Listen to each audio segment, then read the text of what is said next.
welcome back. Another episode of the Houses that Were Built here on Horror Fiend TV. As you can tell, once again, the horror dynamic author duo. Even though I'm still working on my official first one, but Still counts. yeah, it does.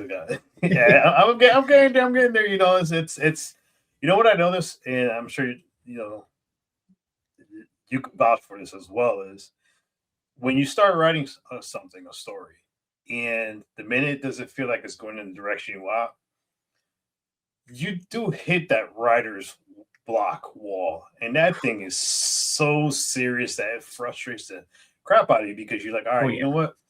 I just want to keep pushing. I just want to keep. And you every time you start writing, you're like, all right, is this coming? Is this now? You start doubting yourself. Like, oh yeah, it's infuriating to go like your drive is going, keep going, keep pushing, and your mind is like, gravy isn't the right word for that, right? It's like, or you're stuck on like one sentence and you're like, I don't know about this, and you reword it like 15 times, and it's horrible. Writer block sucks. And then when you write it, you're like, hold on, does this scene make sense? So it's frustrating, but I'm pushing. I'm on going on chapter 5, which is good. It's a progression. But yeah, so Radar, how you doing, bud? Pretty good. It's super windy where I am, which is Kansas, so it's almost always windy, but it's something special today. So if anyone hears wind coming through, my apologies. Blame the Midwest. It would be kind of funny if the wind comes in, you hear it just starts going, because I'm going to keep recording. It's gonna be up on the video. Yeah, as you can tell below, we're going to be talking about House of Wax 2005, which is, we did in the previous season, we did, the original, which we're big fans of the original. I mean, how can you not be a fan of Vincent Price? And well, this one has a particular cast. Actually, when I looked at this cast, it's actually a really good cast. As 2000s cast go, like, this is it. This is your hot list 2000s group. Yeah, I mean, there's one character. I mean, he was supposed to be the coolest and nice guy. And I mean, I was wanting him to get killed, and he did. But that was pretty good. But yeah, this one is House of Wax 2005, directed by Jean. I'm guessing Jean or Jean-Mi Colette Serra, which we were discussing prior to starting the recording, and we didn't know who the guy was. And guy has a big list of films. I mean, for me, I'm a big fan of The Shallows, and the fact that he directed that was awesome. The downside, he directed Black Adam, which I'm not blaming him. The Rock ruined that whole script, so I blame The Rock for that one. But yeah, this actually has a good cast. It has Elijah Kubert, which I was a massive fan of hers. I mean, I thought she was just, she's something, and she what plays was the Carly last thing she was in? Do you know? I'm not sure. I want her back though, because I like her character. Like was Chad Michael Murray as Nick Jones, her brother. Yeah, who was being eye candy for like half the movie. Also, yeah, and the biggest question mark as far as the casting goes, and I feel like this film did suffer some basically negative publicity because it was Paris Hilton's. I think it was her first film. I think so. I know she was super proud of it. I've seen like a bunch of videos where she was like really talking it up and stuff. I do feel kind of bad for her too, because it's like, man, your part in the movie isn't like, it's not praiseworthy. No, not because of her, but because she's supposed to be cannon fodder. Which the fact that she has a scene in the film where you're like, oh, that's what she became even more famous for. Yep. So you're like, really, which I give her credit, she kind of like, I'm guessing that when that was put into the script, or she might have added, his input, hey, let's put this in the script because this is what people are talking about, If you know what we're talking about, there's a tape that went out. Obviously, it's famous. I mean, you can watch it if you want. I watched it. All right. Exactly. It's fine. Then you had Jared Padalecki, which is he plays Wade Felton, but he's more famous for one of the brothers for the Winchester brothers in the series Supernatural, which was kind of cool seeing him here. I did not know who Brian Van Holt was, and I was surprised that he actually played both Vincent and Bo, which is give them credit for that one. That's pretty neat, you know. Yeah. Then you had John Abrahams as Dalton, who, I mean, I remember him more for Scary Movie than Right. anything.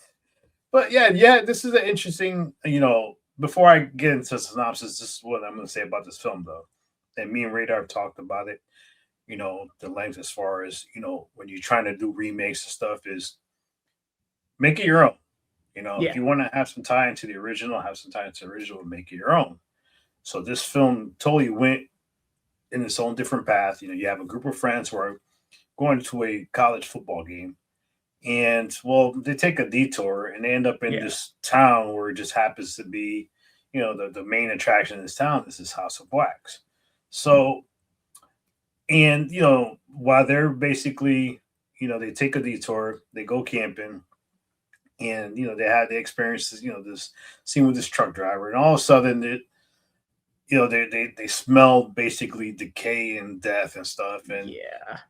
they stumble upon this little like graveyard or roadkill. God, I don't know if little's the right word. It was pretty big. It's pretty huge. But then we get this guy who comes up in a truck and he's just unloading basically roadkill. But what struck me about this, when we get introduced to this character, is he offered him a ride to town. Now, after seeing what he was dumping, after seeing his appearance, the big question I have for you: would you have hitched a ride with this guy? I mean, absolutely not. But it's so funny too, like because it's been so long since I've seen this movie. And Cabin in the Woods obviously hadn't been made yet. But damn, is this just like and neither are Tucker and Dale, but this is just like that guy is the pinnacle example of like this is the horror movie stereotype. Don't go for it. Like for you, because let's say you did take him up on that offer to get the ride. At what point would you be like, okay, you can let us out here? Or what point would you be going, I'll take a pass? There's a smell in the car. I mean, as soon as you get in the car, she's like, "Can you pull her window down?" Oh no, I'm sorry. That side doesn't work. I'll roll this one down. But yeah, the minute I seen that, I'm sorry too. I mean, dude, just point me to town. I'll walk, man. I'll walk, please. I'll walk, dude. I mean, you're unloading carcasses, and the fact that he goes, well, not for nothing. They don't smell. You get used to the smell, and and if it's a fresh one, I just take it to the house because why had the meat go to waste? Yeah, dude, I'm done. I don't want to be in the car with you. It's not even clear why he's dumping these bodies there. Just leave them wherever, like, because clearly you're probably finding these animals in the woods, right? They're gonna decay. Leave them in the woods. I mean, the woods that get hit by cars and stuff. Oh, maybe. Yeah, it was just one of those things. You're like, yeah, there's just something wrong with this. And this is an off-topic question, not real off-topic, but when we get introduced to the characters, and whenever we have a group of college friends, and this is basically a cliche, this is your typical horror trope. Right. You always have couples. What struck me was the fact that, do you think the film would have benefited actually having 4 couples instead of 2? I think so. Like, because I feel like in the mid 2000s it's so interesting too, because I feel like it's the worst era of horror movies, like the worst time period. And like this is kind of a slasher-esque, but the body count's pretty low. And you can get away with that in like a weird ass movie like Tourist Trap, which kind of has similar vibes. But I feel like for this time period and this kind of movie, you probably did need some more cannon fodder. You need some more couples in there or something. Yeah, I kind of wanted more couples because you have Dalton's character is kind of creepy. Basically, he's a voyeur. Yeah, he's with his little camcorder, the camera, which I liked the glimpses of what are a little bit of found footage, moments in this film. Mm-hmm. But when a film starts, cold opens are always what basically hooks. reviewer and audience, Yeah. into these films. And I was kind of surprised that the cold open was witnessing, like child abuse happening. Yeah. There you go. But you know, with this one, because it's separating itself from the original, which I give it kudos for doing that. It definitely did that. So And I like the fact that we have that scene in the beginning, because when I was watching, I'm like, what the fuck am I watching? What the hell's going on? But we got this backstory of Trudy St. Clair, and with these kids. I mean, do you think that like I said, especially setting itself apart from the original, that this backstory actually enhanced this version of House of Wax? Oh, that's a good question. Like, again, it's kudos to it for completely going in a different direction. And I have to give credit where credit is due. The idea of like it being a whole town is significantly cooler than just a run-of-the-mill wax museum.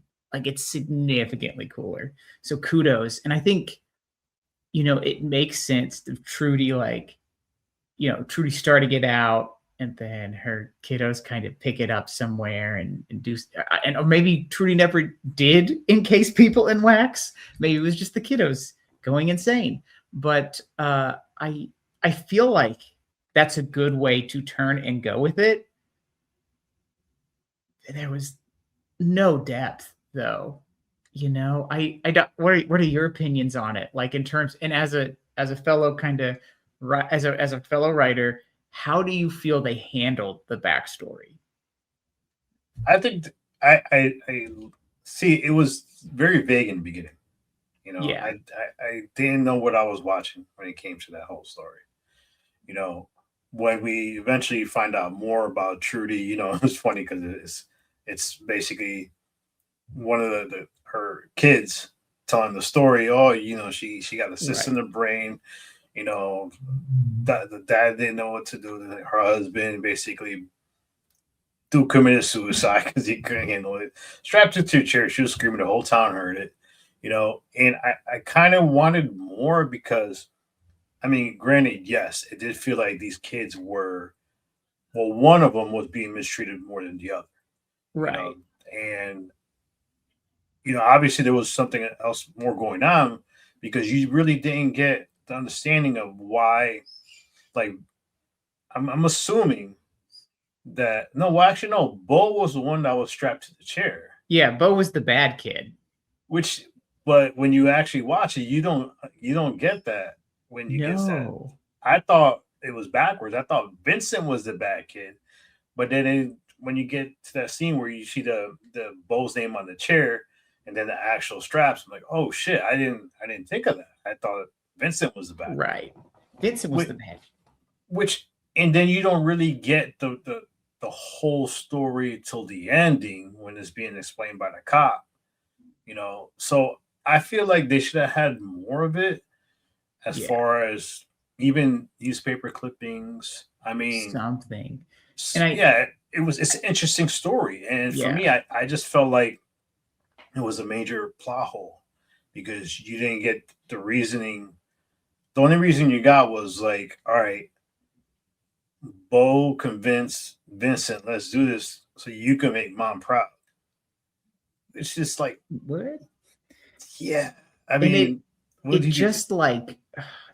think the worst part is it suffers from it, because like, I think it's an interesting dynamic because Vincent is the freak, Vincent is the freak. So it's it would be perfect, like revealing that, oh no, Bo was the bad kid is the perfect like play on, our expectations. They don't do anything with it. They don't do a damn thing with it. They show the first scene, and then when they're running through the house at the very end, and like you said, when you see the straps on the chair and stuff, it's like, there you go, that's it. It would have been so cool to kind of like, and they really do kind of screw it up because Vincent is the one like killing everyone. If Vincent was supposed to be more sympathetic, like the good kid, why didn't they have him be the good kid? Yeah, which he was. supposedly, because he was the one that's sitting there eating Cheerios. Right. Which, I mean, it's something that held the movie back, and I can see why people are split on this film. You know, Yeah. I mean, granted, I do believe that one of the major things was, Paris Hilton being in the film. I think it took a big hit on it. Just Hmm. marketing wise, because she wasn't like really going through the best of times, and when this film came out. So, and people weren't really enjoying her as far as you Right. know one, your daughter of a billionaire family who owns all these hotels, and why are you getting a shot and somebody else could get a shot as far as acting goes, and then the tapes and stuff. But there was a lot of things happening with her, I think, that took away from this film. But you mentioned something about the town, which I loved the fact that they had this whole town of Ambrose.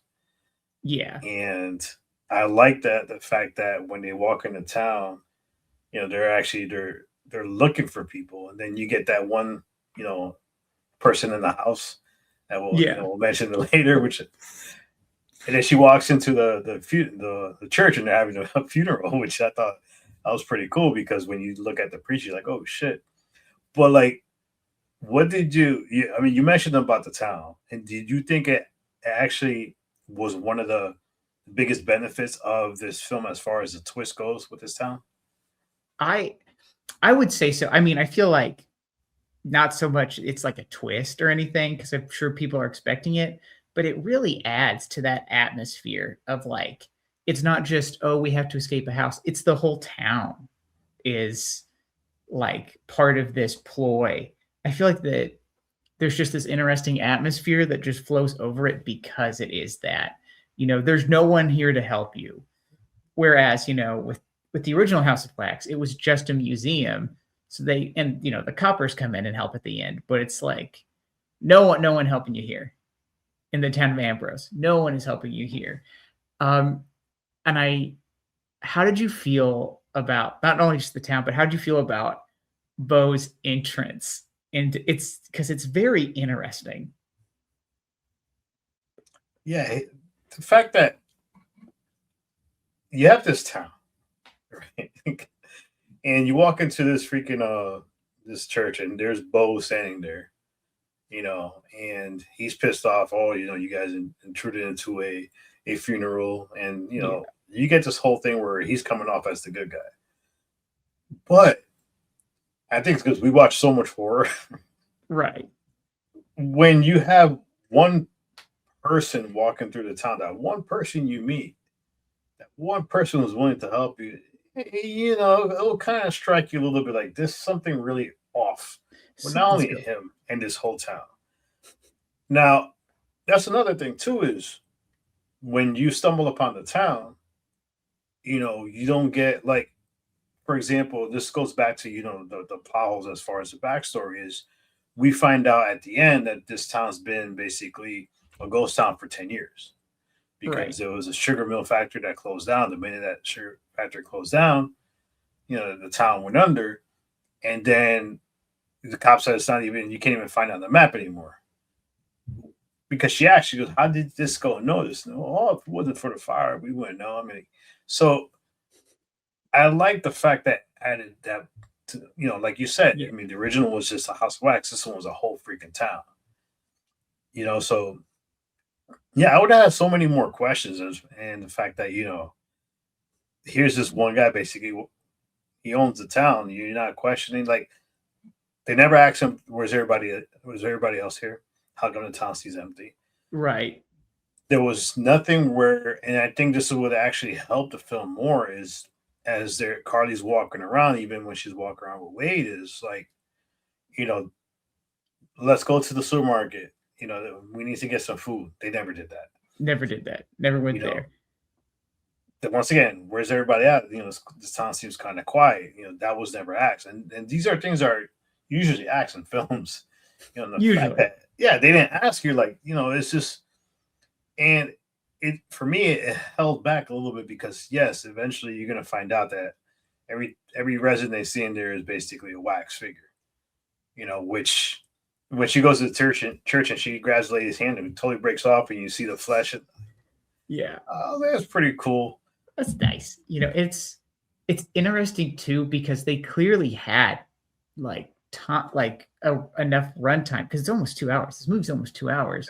So if they had just like swapped a few things around, given it some more depth, this could have been a legitimately like good movie. I don't know if it would ever beat Vincent Price's version of this, but it could be its own standalone. Like, yeah, it's a good film. I'm glad they did a remake type deal, but I don't know how many people are saying that. You know what I preferred, and this is going to probably throw it into because you mentioned the runtime. An hour and 53 minutes is a long time for this film. It's a long time. Would you rather have that they, instead of them going camping, that they stumbled into the town and decided, oh, we're gonna say this? I mean, every town has a motel or hotel. I mean, right. Let's go there and stay in the room, and then you would have had more because you would have gotten rid of that whole chunk of time of them camping and stuff. Which, let's be honest, a lot of that wasn't really needed. I mean, not really needed, yeah. I think it would have been better if it was just cut that whole thing where they go into camping and have them discover the town. That, now that you say it, that's probably way better. But then you would have cut out the creepy truck driver guy. But I don't really think that adds anything.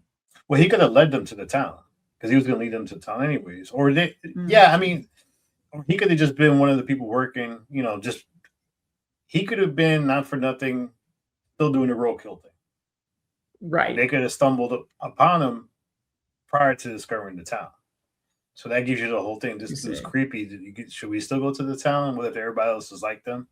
Because, Carly's character likes to call everybody freak or freaky. Oh, that person's freaky. So it adds to the whole freaky thing. Like, do you really want to go to the town or they remind you of him?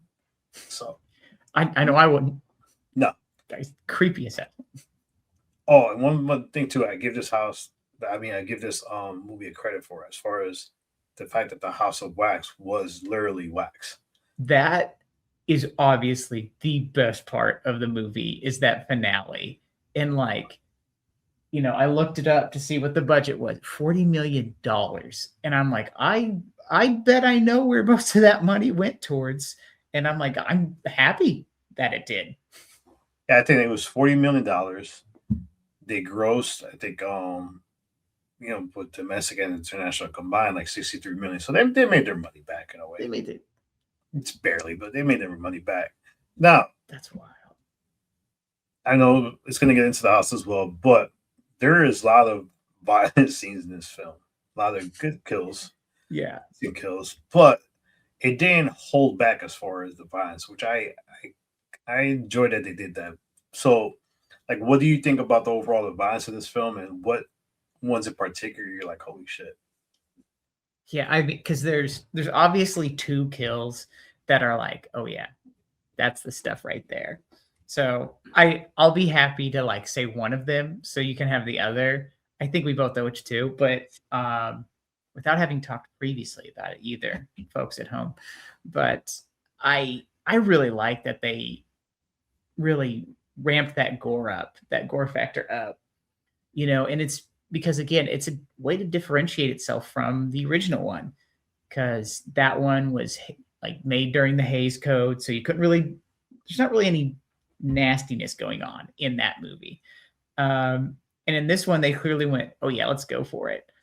And if I'm gonna give credit to, I think just because of how terrifying it is, the Wade death, because he doesn't you don't actually see him die, but what killed him, being alive and then encased in wax. And that's just horrifying.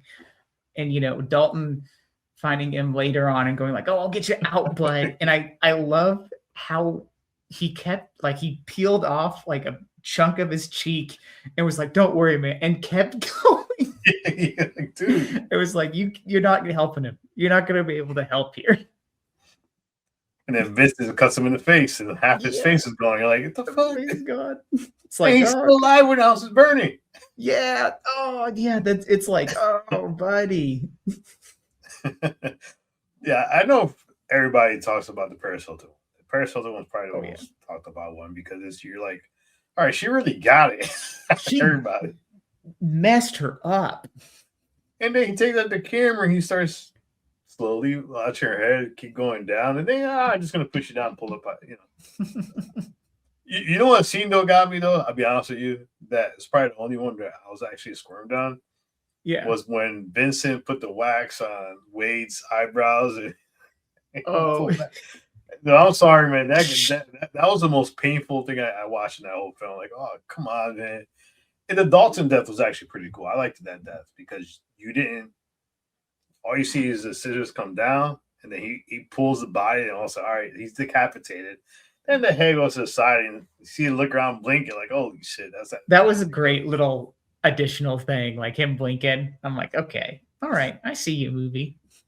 And it was over the top, but and I do like the scene though, too. And one of my favorite scenes in this whole film was, after Carly beats the shit out of Bo. Yeah. And the house is literally melting, and how Bo goes through the house. I thought that was really well done. Oh yeah. And then ironically, when Vincent falls to the floor, he lands right on top of Bo. I love that. I mean, overall, like, what did you? I mean, I know we talked about like the runtime, we talked about the kills, but overall, do you think this movie should not get like because it's actually rated 5.2 out of 10 on IMDb, but do you think this film is better than people really expected? And would you tell people to watch it anyways? Oh man, so I feel like those are two completely different questions. I know. I watch so much garbage that that I would still recommend to people because I know it's bad. But I feel like this is something I would still recommend to people because it's entertaining at the very least. I would probably tell them skip past the first 25 minutes. You don't need to. These characters are shallow, top level. You don't need to know much about them.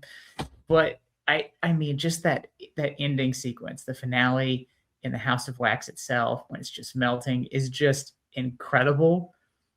It is just such a cool thing to watch, and I think it's worth it just for that alone. Even if you took the kills out of this movie for the most part and just had that ending sequence, it'd still be worth it. But as we've addressed, it really is a surface level movie. There's no depth. There's no well-roundedness to the characters. Even with Carly's brother, I'm drawing a blank on his name. Nick, right? Yeah, I think Nick. Yeah, they don't really flesh out anything about him. They're like, oh, he's a bit of a troublemaker, and then you find out that he took the fall for Dalton stealing a car, committing Grand Theft Auto, and it's like, okay, they never go back to it, never elaborate on it, and it's like, what the hell? That's a perfect thing to I don't know, give him more flavor, more something more to him, but nope, never go back to it. So I feel like 5.2 is about just right, honestly. What about you? I mean, I would still have people watch this film. Like I said, I agree. Yeah. The 1,000, I mean, 1,000 feels like 1,000. The hour and 53 minute runtime. They could have cut it drastically. I do believe this movie could be adjusted. I do think some of the kills are pretty cool. There was a lot more I wanted as far as just the backstory of the brothers. Because I thought their character were interesting, especially when you find out. When you assume, because Carly says that Bo took advantage of Vincent, right? So Bo was the real freaking monster in this one. But I wanted more about the background, the fact that there's three brothers, because you end up finding out that the roadkill boy was the third son, which you didn't see him in the beginning of the film. Which now makes you wonder where was I don't know, because the names were where the hell was he at the whole? Where was he the whole time? And I love little brother. Is he did they have him 5 years after? Right. And I love how he didn't look mad at them, even though it's yeah, you killed my last remaining relatives. He's sitting on that truck going like this, going you know why, right? Why? He got to keep the dog. Nope. Oh, there you go. All you wanted was the dog, man. He's in there with the dog. But yeah. All right, there's one more question I have to only because it's bothering me in the back of my mind. And this will be the final question. Do you think if you were to now this is the only downside of this film, you have to get rid of this film as far, but Yeah. if you kept the whole Sinclair boys storyline, Mm-hmm. for some reason, part of me believes this will actually be better off as a series. Ooh. I think I don't know about full series, but I feel like a mini series would Yes. do good justice to it. You know, like 6 to 8 episodes, definitely. Like actually give them the depth because again, this is almost 2 hours. No, this was already 2 hours. It wouldn't be difficult to like give them depth, not too much, not give away everything, but flesh it out more and flesh out these characters, bring in another couple. I think we got it. Or even the town itself. What happened during the Oh time yeah, of there that you go. town? Focus on the town of Ambrose. I think you have something there with that town of Ambrose. You focus on the town, focus on basically all the people in the town.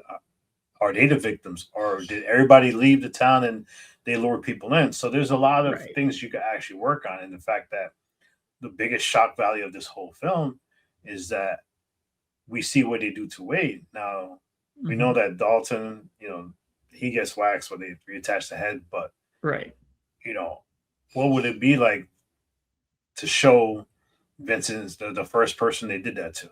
Which I think obviously they put their mom.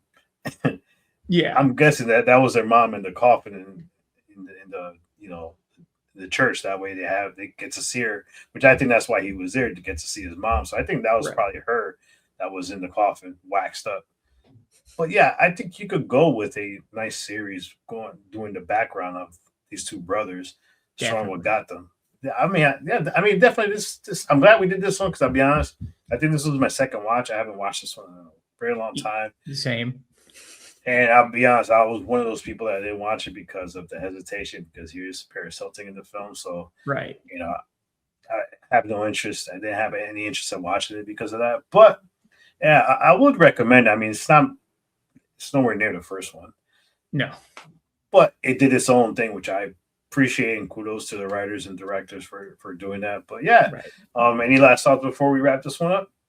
I do have to say that this is not the first, but our second cover of a movie that's a remake of a Vincent Price movie Yeah, in this season. I'm surprised because why would you do Vincent? But anyways, I mean, everybody, that's the problem with Hollywood. Let's remake everything. That's true. They have nothing else. I mean, they got to start calling you man like Great Arc. Can we make your books into film? I mean, that's the next step. Watch, it's gonna happen, man. It's gonna I'm happen. hoping. Well, that's it for us for this episode. Definitely watch the film. I think it's currently streaming on Tubi. Listen, Tubi's eventually going to sponsor us. I mean, I'm fighting for Tubi. Come on, Tubi. Come on. We talk so much about Tubi, but yeah, definitely watch this film. It's a fun watch. You'll enjoy the film.